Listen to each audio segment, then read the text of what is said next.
Hello, my name is Mary Salisbury and I'm a Certified Divorce Financial Analyst.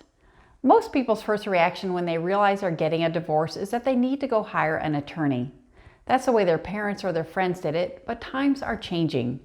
Alternative dispute resolutions are gaining popularity because people are realizing that they don't have to and they don't want to spend thousands upon thousands of dollars on their divorce. Many people are also realizing that their divorce is a financial settlement and are realizing they need financial guidance.